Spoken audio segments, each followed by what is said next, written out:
ba? Hindi. Bakit? Kasi bakit? Oops! May pick-up line ako para kay Main. Main, kapi ka ba? Hindi. Bakit? Kasi bakit? Welcome back mga kaaldab. Ito na naman po ang inyong lingkod, si Mr. Destiny. At magbibigay po tayo ng pinakamainit na update po ngayon sa social media mga kaaldab. Nakakatuwa lang po itong video na to, no? Grabe, ito ganito talaga yung mga banat. Kaya nga po gustong gusto nila Jose, Wally, Paulo, si Mengay talaga. Di po ba? Sabihin na natin na kahit turuan po nila si Miles, si Atasha, si Karen, iba talaga yung mga performance na kumbaga matatawa po talaga kayo. Diretsahang sagot, di po ba? Kapikabahin. Pero gaya ng sinabi ko mga kalda ba, itong update natin, mga kaganapan, mga nangyayari, mga pinag-uusapan. Kung si Mengay po ay talagang trending, balikan natin na lang yan mamaya. Dito na kay Alden. Grabe yung kotse niya. Ngayon ko lang nakita. In-upload ko to kanina, di po ba? Pero yung di ko nakita yung ticket, akala mo yung card sa MRT, no? Grabe yung sasakyan, napakamahal sigurado niya. Biruin mo, itatapat mo lang yung card doon sa bintana, tapos sasabayan mo doon. Talagang grabe, no? Yung mga sasakyang di na kasiguro kailangan ng susi. Tignan nyo mga kaaldab yung kamay ni Alden. Pag angat niya sa side mirror, sa side, ano ba yan? Sa salaming, sabay tutok doon sa, usang bumubukas. Grabe mga kaaldab, no? Ito yung patunay kung gaano nga po ba tayo ka-high-tech. Kaya nga po sabi ko sa inyo, yung mga edited picture, talagang mahusay na po eh. Hindi mo na po pwedeng sabihin pangit. Kasi kapag nakita mo po yung mga video, talagang magaganda. Pag nakita mo yung mga ganap, talagang masasabi mo 101%. Di po ba? Sinasabi ko lang po ito para po sa kaalaman ng lahat. Lalo na nga po sa mga taong dumadaan at bumibisita sa channel natin. Di po ba? Alam nyo, sa totoo lang, masaya na po tayo dyan. Di po ba? Lalo na nga po kapag may mga kaganapan, may mga sinasabi, may mga ganito, may mga ganon. Ako, kumbaga kampante lang po ako eh. Ano man po yung mga nababasa ninyo, napapanood ninyo, napapakinggan ninyo, chill lang tayo. Di po ba? Darating din yung time na tayo pa rin po yung wagi, tayo pa rin po yung panalo. Kahit anong sabihin nila, nako si Alden, wala yan, babagsak ang karir niyan, kasi ganito, kasi ganyan, niloloko niya lang yung mga mamis, mga titas, nagpapaniwala naman kayo, di po ba? Real talk to mga kalda. Pero bago natin ituloy itong update na to, kung bago ka lang sa channel na to, at isa kang true-blooded Aldab Nation na nagmamahal po kila Mengay at Isoy, tama po ang channel na pinuntahan mo. Kaya consider na po kitang bagong subscriber at huwag mong kalimutang i-share ang mga video po natin sa mga mami, sa mga titas, at sa mga senior. Real talk to alam ko nagpapakalat nito mga R-main at main fanatics. Alam nyo kung bakit? Sa isang website po may nabasa ako na kumbaga parang ayaw nga puro tapusin ni Alden ang Aldab. Parang nagmimistulang na andyan pa rin ang Aldab. Kasi ang huling interview niya kay Bernadette Sembrano mga ka-Aldab, hindi niya tinapos yung Aldab dun eh.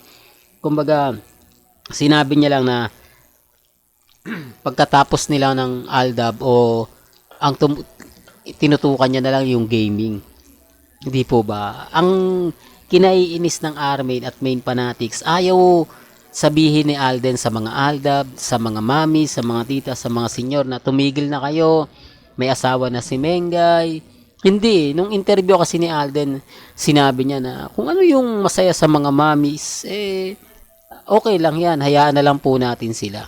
Hindi po ba? Parang nag-trigger nga po yan sa R-main sa mga sinabi ni Alden. Tapos eto pa, yung iba nagtataka, oo nga Mr. Destiny, no, bakit hanggang ngayon wala pa ring karelasyon si Sanya Lopez? Bakit hanggang ngayon, kumbaga, hindi pa rin siya makakuha? Paano mo makukuha? Ito, for the record lang po, kung nakita nyo po yung itsura ni Sanya Lopez noong 20 2012 o 2013. Kayo na po makapagsasabi nun. Kayo na makapaghuhusga kung gaano po siya ka-itim ng mga panahon na yun. Parang si Glenda de la Cruz lang po yun. Di po ba? Real talk mga kaaldab. Kaya nga po yung ibang mga artista huli siya eh. Sa tingin nyo, sa dami ng mga artista dyan sa GMA Kapuso. O bakit hindi siya na masabi natin na link? May mga artista dyan na napakarami pero hindi siya bukod kay Alden. Oh, doon pa lang may mali na eh, di po ba? O maganda si Sanya sa ngayon. Pero dati, di po ba? Kaya nga po yung iba tumitingin na rin sa performance, sa sinasabi nila, nako, mas gusto ko pa yung tunay. Mas gusto ko pa yung ganito. Ayoko sa, di po ba? Oh, alam ko marami magre-react niyan. Oh, pass po muna tayo diyan. Galit na sigurado sa akin yung mga fans ni Sanya Lopez. Balikan na ngayon natin si Main Polker. So, natutuwa po ako dito mga kaaldab dahil ang daming mga komento, ang daming mga ganap, ang daming mga update. Sabi ko nga po sa inyo dito po sa channel ni Mr. Destiny, lahat ng mga gusto nyong mapanood, lahat ng mga gusto nyong makita, mapakinggan, chill lang tayo. Di po ba? Wag po kayong basta-basta maniniwala sa mga ganito, sa mga ganon, etc.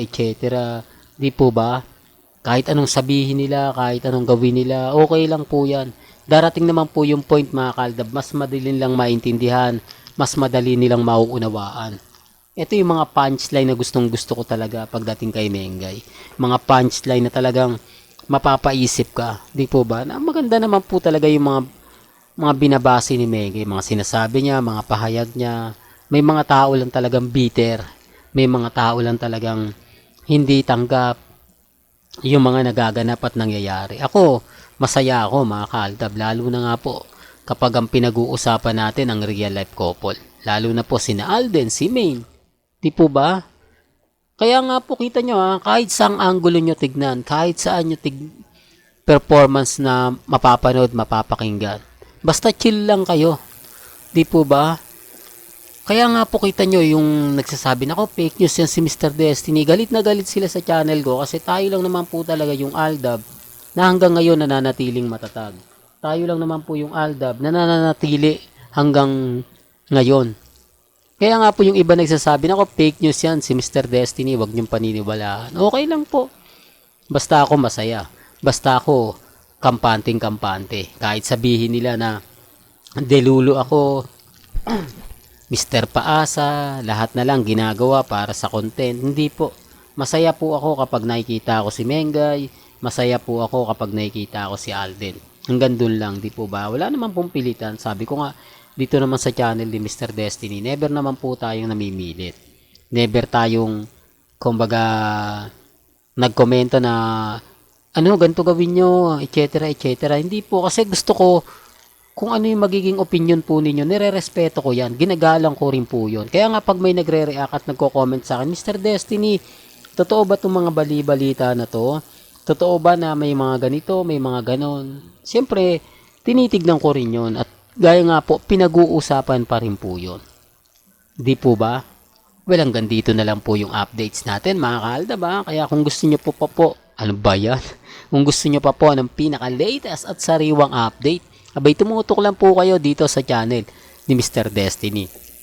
Para updated po kayo sa mga latest at sa mga bagong video po na ilalabas po natin maya-maya lang. Hanggang sa muli, salamat po sa panonood at pakikinig.